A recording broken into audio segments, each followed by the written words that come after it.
ಎಲ್ರಿಗೂ ನಮಸ್ಕಾರ.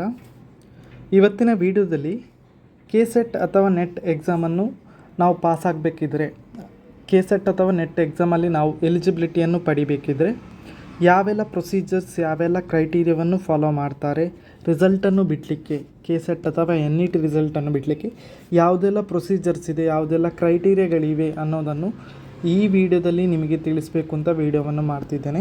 ಯಾರೆಲ್ಲ ಕೆಸೆಟ್ ಅಥವಾ NET ಎಕ್ಸಾಮ್ ಬರೆದು ಪಾಸಾಗಬೇಕು, ಯಾವ ರೀತಿ ಅದರಲ್ಲಿ ಹೇಗೆ ಪಾಸಾಗಬೇಕು, ಯಾವ ರೀತಿ ಎಲಿಜಿಬಿಲಿಟಿಯನ್ನು ಪಡ್ಕೋಬೇಕು, ಅದಕ್ಕೆ ಯಾವ ಥರದ ಪ್ರೊಸೀಜರ್ ಇದೆ, ಯಾವ ಕ್ರೈಟೀರಿಯಾ ಇದೆ ಅನ್ನೋದನ್ನು ನಿಮಗೆ ಇದರಲ್ಲಿ ಕಂಪ್ಲೀಟ್ ಡೀಟೇಲಲ್ಲಿ ನಿಮಗೆ ಕೊಡ್ತೇನೆ. ಇಲ್ಲಿ procedures and criteria for KSET result ಅಂತ ಟೈಟಲ್ ಇಟ್ಟಿದ್ದೇನೆ. ಅಂದರೆ procedures and criteria for NET ಅಥವಾ ಕೆಸೆಟ್ ಎರಡಕ್ಕೂ ಸೇಮ್ ಪ್ರೊಸೀಜರ್ ಮಾಡ್ತಾರೆ. ಸೊ ಯಾವ ಪ್ರೊಸೀಜರ್ ಮೇಲೆ ರಿಸಲ್ಟನ್ನು ಬಿಡ್ತಾರೆ, 6% ಕೆಟಗರಿ ಅನ್ನೋದು ಒಂದು ಮಾಹಿತಿ ಇದೆ ಅಲ್ವಾ, ಅದು ಹೇಗೆ ಬಿಡ್ತಾರೆ ಅನ್ನೋದನ್ನು ಈ ವಿಡಿಯೋದಲ್ಲಿ ನಿಮಗೆ ಹೋಗ್ತೇನೆ. ವಿಡಿಯೋವನ್ನು ಸ್ಕಿಪ್ ಮಾಡದೆ ಪೂರ್ತಿಯಾಗಿ ನೋಡಿ ಅಂತ ಹೇಳ್ತಾ, ಇದುವರೆಗೆ ಯಾರು ನಮ್ಮ ಚಾನಲ್ಗೆ ಸಬ್ಸ್ಕ್ರೈಬ್ ಆಗಿಲ್ಲ, ನಮ್ಮ ಚಾನಲ್ಗೆ ಮೊದಲು ಸಬ್ಸ್ಕ್ರೈಬ್ ಆಗಿ, ನಮ್ಮ ಚಾನಲಲ್ಲಿ ಕಾಣುವ ರೆಡ್ ಕಲರ್ ಸಬ್ಸ್ಕ್ರೈಬ್ ಬಟನ್ ಮೇಲೆ ಕ್ಲಿಕ್ ಮಾಡಿ, ಪಕ್ಕದಲ್ಲಿ ಕಾಣುವ ಬೆಲ್ಲೈಕನ್ ಮೇಲೆ ಪ್ರೆಸ್ ಮಾಡಿ ಆಲ್ ಆಪ್ಷನನ್ನು ಸೆಲೆಕ್ಟ್ ಮಾಡ್ಕೊಳ್ಳಿ. ಹೀಗೆ ಮಾಡೋದ್ರಿಂದ ನಮ್ಮ ಚಾನಲಲ್ಲಿ ಬರುವಂತಹ ಅಪ್ಡೇಟ್ಸ್, ಕೆಸೆಟ್, NET ಅಥವಾ ಯಾವುದೇ ಮಾಹಿತಿ ನಿಮಗೆ ಬೇಗನೆ ನೋಟಿಫಿಕೇಷನ್ ಮೂಲಕ ದೊರೆಯುತ್ತದೆ. ಆ ಮೂಲಕ ಹೋಗಿ ನೀವು ಇನ್ನೂ ಹೆಚ್ಚಿನ ಮಾಹಿತಿಗಳನ್ನು ಪಡ್ಕೋಬೋದು. ಸೊ ಯಾರೆಲ್ಲ ಸಬ್ಸ್ಕ್ರೈಬ್ ಮಾಡ್ಕೊಳ್ಳಿ ಅಂತ ಹೇಳ್ತಾ, ಬನ್ನಿ ಇವತ್ತಿನ ವಿಡಿಯೋವನ್ನು ಶುರು ಮಾಡೋಣ. ಕೆಸೆಟ್ ಮತ್ತು NET ಎಕ್ಸಾಮ್ ಬರೆದವರಿಗೆ ಅಥವಾ ಬರೆಯುವವರಿಗೆ ಕೆಲವರಿಗೆ ಇಲ್ಲಿ ಕೆಲವೊಂದು ಗೊಂದಲಗಳಿವೆ. ಹೇಗೆ ಪಾಸ್ ಮಾಡ್ತಾರೆ, ಯಾವ ರೀತಿ ಎಲಿಜಿಬಿಲಿಟಿಯನ್ನು ಕಟ್ ಆಫನ್ನು ಬಿಡುಗಡೆ ಮಾಡ್ತಾರೆ, ಯಾವ ರೀತಿ ನಮ್ಮನ್ನು ಎಲಿಜಿಬಲ್ ಆಗಿ ಆಯ್ಕೆ ಮಾಡಿಕೊಳ್ತಾರೆ, ಯಾವ ರೀತಿ ಸರ್ಟಿಫಿಕೇಟನ್ನು ಕೊಡ್ತಾರೆ ಅನ್ನೋದನ್ನು ಕೆಲವರಿಗೂ ಗೊಂದಲಗಳಿವೆ. ಆ ಎಲ್ಲಕ್ಕೂ ನಾನು ತೆರೆ ಎಳಿಬೇಕು ಅನ್ನೋದನ್ನು ಉದ್ದೇಶದಿಂದ ಈ ವಿಡಿಯೋವನ್ನು ಮಾಡ್ತಿದ್ದೆ. ಸೊ ಯಾರೆಲ್ಲ ವಿಡಿಯೋವನ್ನು ನೋಡ್ತಿದ್ದೀರಾ, ವಿಡಿಯೋವನ್ನು ಸ್ಕಿಪ್ ಮಾಡದೆ ಪೂರ್ತಿಯಾಗಿ ನೋಡಿ ಅಂತ ಹೇಳ್ತಾ, ಫಸ್ಟಿಗೆ ನಾನಿಲ್ಲಿ ಕೆಸೆಟ್ಟನ್ನು ತೊಗೊಳ್ತೇನೆ. ಕೆಸೆಟ್ಟನ್ನು ಎಕ್ಸಾಂಪಲ್ ಆಗಿ ತೊಗೊಳ್ತೇನೆ. ಆ್ಯಸ್ ಇಟ್ ಈಸ್ ಅದು NETಗೂ ಅದೇ ಅಪ್ಲೈ ಆಗುತ್ತೆ. ಅಲ್ಲಿ JRF ಒಂದು ಎಕ್ಸ್ಟ್ರಾ ಬರುತ್ತೆ. ಸೊ ಇಲ್ಲಿ ಕೆಸೆಟ್ಟಲ್ಲಿ ಹೇಗೆ ನಾವು ಎಲಿಜಿಬಲ್ ಆಗಬೇಕು, ಯಾವ ರೀತಿ ಅವರು ಪ್ರೊಸೀಜರ್ ಮಾಡ್ಕೋತಾರೆ, ಅಂದರೆ ಯಾವ ರೀತಿ ಪ್ರೊಸೀಜರ್ ಕ್ರೈಟೀರಿಯಾ ಇದೆ, ರಿಸಲ್ಟನ್ನು ಬಿಡಲಿಕ್ಕೆ ಯಾವ ರೀತಿ ಎಕ್ಸಾಮ್ ಅಥಾರಿಟಿಗೆ, ಯಾವ ಎಕ್ಸಾಮ್ ಅಥಾರಿಟಿ ಎಕ್ಸಾಮ್ ಮಾಡ್ತದೋ ಆ ಅಥಾರಿಟಿಗೆ ಯಾವ ರೀತಿ ಅಧಿಕಾರ ಇದೆ, ಯಾವ ರೀತಿ ಆಯ್ಕೆ ಮಾಡಿಕೊಳ್ಳುತ್ತೆ ಅನ್ನೋದನ್ನು ಈ ವಿಡಿಯೋದಲ್ಲಿ ನಿಮಗೆ ಹೇಳ್ತೇನೆ. ನಾರ್ಮಲ್ ಆಗಿ ನಾವು ಏನಾಗಬೇಕಂದ್ರೆ ಮಿನಿಮಮ್ ಕ್ವಾಲಿಫಿಕೇಷನ್ ಅಂತ ಇದೆ. ಮಿನಿಮಮ್ ಕ್ವಾಲಿಫಿಕೇಷನನ್ನು ಪಡ್ಕೋಬೇಕಾಗುತ್ತೆ. NETಯಲ್ಲಿ ನಾವು NET ಅಥವಾ ಕೆಸೆಟ್ಟನ್ನು ಬರೆದಾಗ ನಮಗೆ ಮಿನಿಮಮ್ ಮಾರ್ಕ್ಸ್ ಬೇಕಾಗುತ್ತೆ. ಮಿನಿಮಮ್ ಎಲಿಜಿಬಿಲಿಟಿ ಅನ್ನೋದೊಂದು ಇದೆ. ಅದು ಏನಪ್ಪ ಅಂದರೆ ಕೆಟಗರಿ ವೈಸಲ್ಲಿ ಡಿವೈಡ್ ಮಾಡ್ತಾರೆ. ಅದೇನೆಂದರೆ ಮಿನಿಮಮ್ ಮಾರ್ಕ್ಸ್ ಒಬ್ಟೈನ್ಡ್. ಈಗ ಕೆಟಗರಿ ಯಾವುದಿಲ್ಲ, ಜನರಲ್ ಕೆಟಗರಿ ಮತ್ತು ಮತ್ತೊಂದು ಕೆಟಗರಿ ಮಾಡ್ತಾರೆ, ಡಿಫ್ರೆಂಟ್ ಕೆಟಗರೀಸ್. ಅದರಲ್ಲಿ ಜನರಲ್ ಕೆಟಗರಿಯವರಿಗೆ ಮಿನಿಮಮ್ ಮಾರ್ಕ್ಸ್ ಅಥವಾ ಮಿನಿಮಮ್ ಎಲಿಜಿಬಲ್ ಆಗಬೇಕು ಅಂತ ಇದ್ದರೆ, ಮಿನಿಮಮ್ ಮಾರ್ಕ್ಸ್ ಪಡಿಬೇಕು ಅಂತ ಇದ್ದರೆ 40% ಎಗ್ರಿಗೇಟ್ marks in all 2 papers taken together ಅಂತ. ಅಂದರೆ 300 ಮಾರ್ಕಿಗೆ ಎಕ್ಸಾಮ್ ಆಗುತ್ತೆ. 300 ಮಾರ್ಕಲ್ಲಿ 40% ಅಂಕಗಳನ್ನು ಪಡೆದಿರಬೇಕು. ಹಾಗಾದರೆ ಅವರು ಮಿನಿಮಮ್ ಎಲಿಜಿಬಿಲಿಟಿಯನ್ನು ಪಡೆದಿದ್ದಾರೆ ಅಂತ ಅರ್ಥ. 40% ಅಥವಾ ಅದಕ್ಕಿಂತ ಹೆಚ್ಚು ಅಂಕಗಳನ್ನು ಪಡೆದರೆ ಮಿನಿಮಮ್ ಎಲಿಜಿಬಿಲಿಟಿಯನ್ನು ಪಡೆದಿದ್ದಾರೆ ಅಂತ ಅರ್ಥ ಜನರಲ್ ಕೆಟಗರಿಯವರಿಗೆ. ಮೊದಲೆಲ್ಲ ಹೇಗಿತ್ತಂದರೆ ಎರಡು ಪೇಪರಲ್ಲಿ, ಜನರಲ್ ಪೇಪರ್ ಮತ್ತು ಸಬ್ಜೆಕ್ಟ್ ಪೇಪರಲ್ಲಿ, ಎರಡೂ ಪೇಪರಲ್ಲೂ ನಾವು 40% ತೆಗಿಬೇಕಿತ್ತು. ಮತ್ತು ಅದನ್ನು ಬದಲಾಯಿಸಿ ಎರಡು ಪೇಪರಲ್ಲಿ ಎಗ್ರಿಗೇಟ್ ಆಗಿ 300 ಮಾರ್ಕಿಗೆ 40% ಅಂಕ ಪಡೆದರೆ ಅವರು ಮಿನಿಮಮ್ ಎಲಿಜಿಬಿಲಿಟಿಗೆ ಕ್ವಾಲಿಫೈ ಆಗ್ತಾರೆ ಅನ್ನೋದೊಂದು ಮಾಹಿತಿ, ಅದೊಂದು ಅಪ್ಡೇಟ್ ಆಗಿ ಬಂತು. ಸೊ ಈಗ ನಮಗೆ ಅದು ಈಸಿ ಆಗಿದೆ. ಎರಡು ಪೇಪರಲ್ಲಿ 40% ಬರ್ತಾರೆ ಆಯಿತು. ಮೊದಲು ಹೇಗಿತ್ತಂದರೆ ಒಂದೊಂದು ಪೇಪರಲ್ಲಿ, ಜನರಲ್ ಪೇಪರಲ್ಲಿ, ಸಬ್ಜೆಕ್ಟ್ ಪೇಪರಲ್ಲಿ 40% ತೆಗಿಬೇಕಿತ್ತು. ಈಗ ಎರಡು ಪೇಪರ್ ಸೇರಿ 40% ತೆಗೆದ್ರೆ ಮಿನಿಮಮ್ ಎಲಿಜಿಬಿಲಿಟಿಯನ್ನು ನಾವು ಪಡಿತೇವೆ. ಹಾಗೆಯೇ ಈ ಮಿನಿಮಮ್ ಎಲಿಜಿಬಿಲಿಟಿಯನ್ನು ಮತ್ತೊಂದು ಕೆಟಗರಿಯಲ್ಲಿ ಡಿವೈಡ್ ಮಾಡ್ತಾರೆ. SC ST category 1, 2A 2B 3A 3B PWD. ಹೀಗೆ ಆ ಕೆಟಗರಿಯಲ್ಲಿ ಬರುವವರಿಗೆ ಹೇಗಂದರೆ 35% ಎಗ್ರಿಗೇಟ್ marks in all the 2 papers taken together. ಅಂದರೆ ಎರಡು ಪೇಪರಲ್ಲಿ ಒಟ್ಟು 35% ಅಂಕ ಪಡೆದರೆ ಅವರು ಮಿನಿಮಮ್ ಎಲಿಜಿಬಿಲಿಟಿಯನ್ನು ಪಡಿತಾರೆ. ಅವರಿಗೂ ಸಹ ಸೇಮ್ ಅಪ್ಲಿಕೇಬಲ್ ಇತ್ತು ಹಿಂದೆ.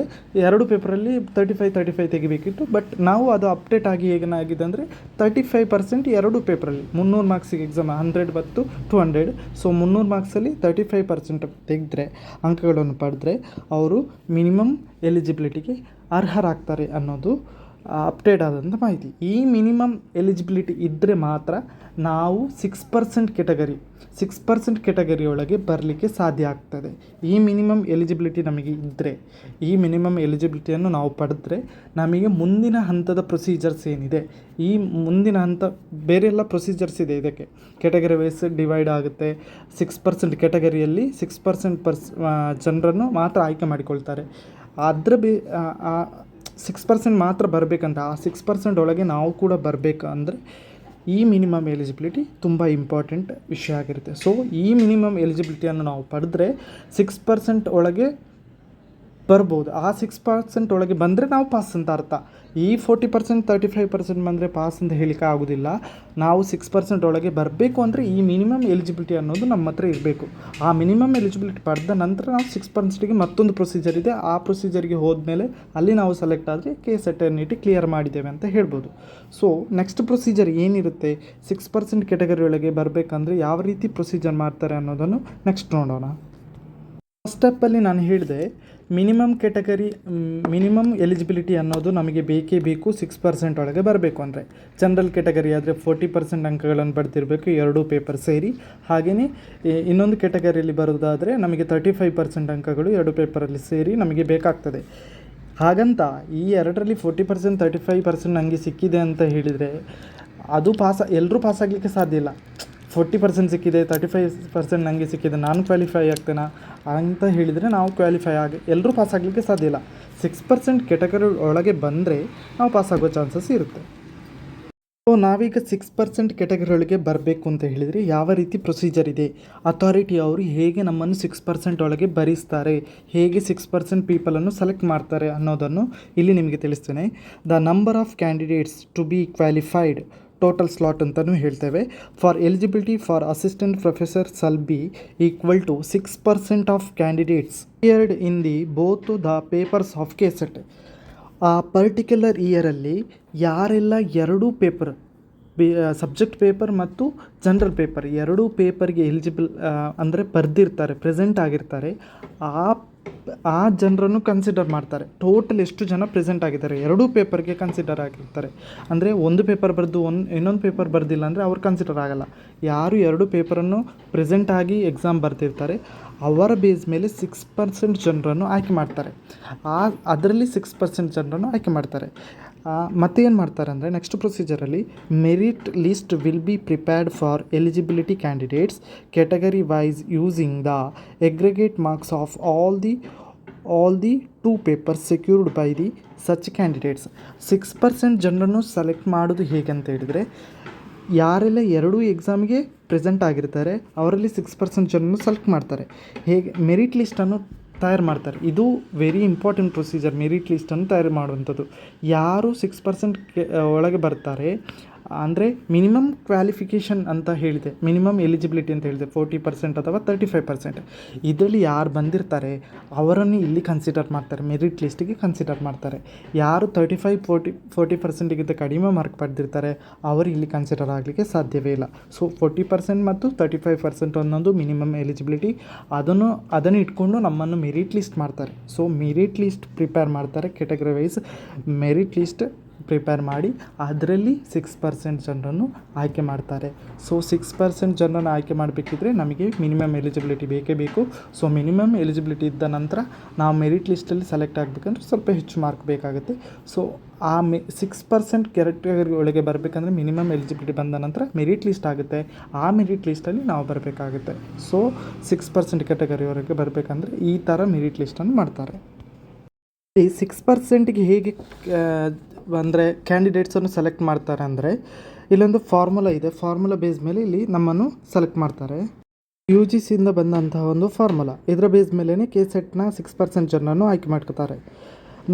ಫಾರ್ಮುಲಾ ಹೇಗೆಂದರೆ number of slots in subject for general unreserved candidates. ಇಲ್ಲಿ ಜನರಲ್ ಕ್ಯಾಟಗರಿಯನ್ನು ತೊಗೊಳ್ಳೋದಾದರೆ, ಅನ್ರಿಸರ್ವ್ಡ್ ಜನರಲ್ ಕ್ಯಾಟಗರಿಯನ್ನು ತೊಗೊಳ್ಳೋದಾದರೆ ಇಲ್ಲಿ number of slots in subject for ಆ ಪರ್ಟಿಕ್ಯುಲರ್ ಸಬ್ಜೆಕ್ಟಲ್ಲಿ ಎಷ್ಟು ಜನ ಕ್ಯಾಂಡಿಡೇಟ್ಸ್ ಸ್ಲಾಟ್ಸ್ ಇದ್ದಾರೆ, ಎಷ್ಟು ಜನ ಇದ್ದಾರೆ ಅನ್ನೋದನ್ನು ನಂಬರನ್ನು ಇಟ್ಕೊಂಡು equal to number of general unreserved candidates who have secured 40% or more marks in aggregate in the subject. ಆ ಸಬ್ಜೆಕ್ಟಲ್ಲಿ 40%ಗೆ ಹೆಚ್ಚು ಜನ ಎಷ್ಟು ಜನ ಮಾರ್ಕ್ ತೊಗೊಂಡಿದ್ದಾರೆ, 40%ಗೆ ಹೆಚ್ಚು ಎಷ್ಟು ಜನ ತೊಗೊಂಡಿದ್ದಾರೆ ಅನ್ನೋದನ್ನು ಬೇಸಾಗಿ ತೊಗೊಳ್ತಾರೆ. ಹಾಗೆಯೇ total number of general unreserved who have secured 40% or more marks in aggregate over all subject. ಎಲ್ಲ ಸಬ್ಜೆಕ್ಟ್ ಸೇರಿ 40%ಗಿಂತ ಹೆಚ್ಚು ಅಂಕ ಪಡೆದ ಜನರಲ್ ಕ್ಯಾಟಗರಿಯವರು ಎಷ್ಟು ಜನ ಇದ್ದಾರೆ ಅಂತದನ್ನು ಕೆಳಗೆ ತಗೊಳ್ತಾರೆ. So into total number of slots available under general category. ಎಷ್ಟು total number of slots available ಇದೆ, ಪರ್ಟಿಕ್ಯುಲರ್ ಸಬ್ಜೆಕ್ಟಲ್ಲಿ ಅಲ್ಲ, ಟೋಟಲ್ ನಂಬರ್ ಆಫ್ ಸ್ಲಾಟ್ಸ್ ಎಷ್ಟು ಜನ ಇದ್ದಾರೆ ಅನ್ನೋದನ್ನು ಇಲ್ಲಿ ತಗೊಂಡು 6%ಗೆ 6% ಒಳಗೆ ಜನರನ್ನು ಮೆರಿಟ್ ಲೀಸ್ಟಿಂದ ಆಯ್ಕೆ ಮಾಡಿಕೊಳ್ತಾರೆ. ಇದು ಈ ಥರ ಒಂದು ಫಾರ್ಮುಲಾ UGC ಮಾಡಿಕೊಟ್ಟಿದೆ. ಈ ಬೇಸ್ ಮೇಲೆ 6%ಗೆ ಯಾರೆಲ್ಲ ಎಲಿಜಿಬಲ್ ಇದ್ದಾರೆ ಅವರನ್ನು ಆಯ್ಕೆ ಮಾಡಿಕೊಳ್ತಾರೆ. 6% ಫಾರ್ಮುಲಾಕ್ಕೆ ಎಕ್ಸಾಂಪಲ್ ಮೂಲಕ ನಿಮಗೆ ಅದನ್ನು ಎಕ್ಸ್ಪ್ಲೈನ್ ಮಾಡ್ತೇನೆ. ಕಾಮರ್ಸ್ ಸಬ್ಜೆಕ್ಟ್ ಮತ್ತು ಆಲ್ ಸಬ್ಜೆಕ್ಟನ್ನು ಬೇಸಾಗಿ ಇಟ್ಕೊಂಡು ನಿಮಗೆ ಇಲ್ಲಿ ಎಕ್ಸಾಂಪಲನ್ನು ಎಕ್ಸ್ಪ್ಲೈನ್ ಮಾಡ್ತೇನೆ. ಕಾಮರ್ಸ್ ಸಬ್ಜೆಕ್ಟ್ಗೆ ಟೋಟಲ್ 50,000 ಜನ ಅಪ್ಲೈ ಮಾಡ್ತಾರೆ. ಸೊ ಅದರಲ್ಲಿ 40,000 ಜನ ಎಕ್ಸಾಮ್ ಬರೀತಾರೆ, 2 ಪೇಪರನ್ನು ಬರೀತಾರೆ. ಅದರಲ್ಲಿ ಟೋಟಲ್ 20,000 ಜನ, 40,000 ಎಕ್ಸಾಮ್ ಬರೀತಾರೆ, 20,000 ಜನರಿಗೆ ಎಲಿಜಿಬಿಲಿಟಿ ಸಿಗುತ್ತೆ. ಅದರಲ್ಲಿ 20,000 ಜನರಲ್ಲಿ ಎಲ್ಲರೂ ಇರ್ತಾರೆ, ಸಬ್ಜೆಕ್ಟ್ ಅಂದರೆ ಎಲ್ಲರೂ ಬರೆದಿರ್ತಾರೆ. ಅದರಲ್ಲಿ ಜನರಲ್ ಮೆರಿಟಿನವರು 10,000 ಜನ ಇರ್ತಾರೆ, 10,000 ಜನ ಇರ್ತಾರೆ. ಸೊ ಈಗ ಇದು ಇಷ್ಟು ಕಾಮರ್ಸ್ ಸಬ್ಜೆಕ್ಟಿಗೆ ಸಂಬಂಧಿಸಿದ್ದು. ಟೋಟಲ್ ಸಬ್ಜೆಕ್ಟಿಗೆ ಹೇಳೋದಾದರೆ ಅಂದರೆ ಎಲ್ಲ ಸಬ್ಜೆಕ್ಟಿಗೆ, ಆಲ್ ಸಬ್ಜೆಕ್ಟಿಗೆ ಎಷ್ಟು ಜನ ಅಪ್ಲೈ ಮಾಡ್ತಾರೆ ಅಂದರೆ 2 ಲಕ್ಷ ಜನ ಅಪ್ಲೈ ಮಾಡ್ತಾರೆ. ಅದರಲ್ಲಿ 1,75,000 ಎಕ್ಸಾಮಿಗೆ ಅಟೆಂಡ್ ಆಗ್ತಾರೆ. ಅದರಲ್ಲಿ ಟೋಟಲ್ ಜನರಲ್ ಮೆರಿಟಿನವರು 75,000 ಜನ ಇರ್ತಾರೆ, 75,000 ಜನರಲ್ ಮೆರಿಟಿನವರು ಇರ್ತಾರೆ. ಟೋಟಲ್ ಮಿನಿಮಮ್ ಎಲಿಜಿಬಿಲಿಟಿ ಪಡ್ಕೊಂಡವರು 1,75,000ರಲ್ಲಿ 1,50,000 ಜನ ಸಹ ಮಿನಿಮಮ್ ಎಲಿಜಿಬಿಲಿಟಿಯನ್ನು ಪಡ್ಕೊಡ್ತಾರೆ. ಹಾಗೆಯೇ ಟೋಟಲ್ ಜನರಲ್ ಕ್ಯಾಟಗರಿಯಲ್ಲಿ 50,000 ಜನ, 75,000 ಜನರಲ್ ಮೆರಿಟಲ್ಲಿ 50,000 ಜನ ಮಿನಿಮಮ್ ಎಲಿಜಿಬಿಲಿಟಿಯನ್ನು ಪಡ್ಕೊಡ್ತಾರೆ. ಸೊ ಟೋಟಲ್ ಜನರಲ್ ಮೆರಿಟಲ್ಲಿ 75,000 ಜನ ಎಪಿಯರ್ ಆಗಿದ್ದರು. ಅದರಲ್ಲಿ 6% ಅಂತ ತೆಗೆದಾಗ 4,500 ನಮಗೆ ಸಿಗುತ್ತೆ. 4,500 ಜನರಿಗೆ 6%ಅಲ್ಲಿ ಬರ್ತಾರೆ. ಸೊ ಇದನ್ನು ನಮ್ಮ ಫಾರ್ಮುಲಾಕ್ಕೆ ಅಪ್ಲೈ ಮಾಡಿದಾಗ, ಈ ಎಕ್ಸಾಂಪಲ್ನ ಫ್ಯಾಕ್ಟರ್ಸನ್ನು ನಾವು ಫಾರ್ಮುಲಾಕ್ಕೆ ಅಪ್ಲೈ ಮಾಡಿದಾಗ, ಫಾರ್ಮುಲಾಕ್ಕೆ ನಾವು ಇದನ್ನು ಅಪ್ಲೈ ಮಾಡಿದಾಗ, ಇಲ್ಲಿ ನಮಗಿರುವ ಡೇಟಾವನ್ನು ಅಪ್ಲೈ ಮಾಡಿದಾಗ ಕಾಮರ್ಸಲ್ಲಿ ಜನರಲ್ ಮೆರಿಟಲ್ಲಿ ಎಷ್ಟು ಜನ ಆಯ್ಕೆ ಆಗ್ತಾರೆ ಅಂತ ನೋಡೋದಾದರೆ 10,000 ಅಂದರೆ ಯಾರೆಲ್ಲ 40%ಗಿಂತ ಎಬೋ 40%ಗಿಂತ ಎಬೋ ಜನರಲ್ ಕ್ಯಾಟಗರಿ ಅನ್ರಿಸರ್ವ್ಡಲ್ಲಿ 10,000 ಜನ ಇದ್ದಾರೆ. 10,000 ಜನ ಇದ್ದಾರೆ, ಅದು ನಮ್ಗೆ ಗೊತ್ತಿದೆ. ಸೊ ಇಲ್ಲಿ ಡೇಟಾ ಇದೆ. ಸೊ ಅದನ್ನು 10,000ವನ್ನು ಬೇಸಾಗಿ ಇಟ್ಕೊಳ್ತೇವೆ. ಕೆಳಗಡೆ 50,000 ಜನ, 50,000 ಅಂದರೆ ಟೋಟಲ್ ಎಲಿಜಿಬಲ್ ಜನರಲ್ ಕ್ಯಾಟಗರಿ, ಎಷ್ಟು ಟೋಟಲ್ ಎಲಿಜಿಬಲ್ ಆಗಿದ್ದಾರೆ, ಟೋಟಲ್ ಎಲ್ಲ ಸಬ್ಜೆಕ್ಟಲ್ಲಿ 50,000 ಜನ ಸೆಲೆಕ್ಟ್ ಆಗಿದ್ದಾರೆ. So into number of slots in unreserved general category. So 4,500 ಅದು ನಾವಿಲ್ಲಿ ಕ್ಯಾಲ್ಕುಲೇಷನ್ ಮಾಡ್ತೇವೆ. 75,000 ಇಂಟು 6%, ಸೊ 4,500. ಇದನ್ನು ಮಲ್ಟಿಪ್ಲೈ ಮಾಡಿದಾಗ ನಮಗೆ 900 ಅನ್ನೋ ಆನ್ಸರ್ ಬರುತ್ತೆ. ಸೊ ಇಲ್ಲಿ 10,000 ಜನರಲ್ಲಿ 900 ಜನ, ಟಾಪ್ 900 ಯಾರಿರ್ತಾರೆ ಅವರು ಇಲ್ಲಿ ಸೆಲೆಕ್ಟ್ ಆಗ್ತಾರೆ. ಇದು 6% ಕ್ಯಾಟಗರಿಯನ್ನು ಸೆಲೆಕ್ಟ್ ಮಾಡುವಂತಹ ಪ್ರೊಸೀಜರ್ ಆಗಿದೆ. ಕ್ರೈಟೀರಿಯಾ, ಯಾವೆಲ್ಲ ಕ್ರೈಟೀರಿಯಾ ಇದೆ, ಯಾವೆಲ್ಲ ಪ್ರೊಸೀಜರ್ ಇದೆ ಅನ್ನೋದು ಈ ವಿಡಿಯೋದಲ್ಲಿ ನಿಮಗೆ ತಿಳಿಸಿದ್ದೇನೆ. ಈ ಮಾಹಿತಿ ನಿಮಗೆ ಇಷ್ಟ ಆಗಿದೆ ಲೈಕ್ ಮಾಡಿ, ಶೇರ್ ಮಾಡಿ, ಹಾಗೆಯೇ ನಮ್ಮ ಚಾನಲ್ಗೆ ಸಬ್ಸ್ಕ್ರೈಬ್ ಆಗಿ ಅಂತ ಹೇಳ್ತಾ ಎಲ್ರಿಗೂ ನಮಸ್ಕಾರ.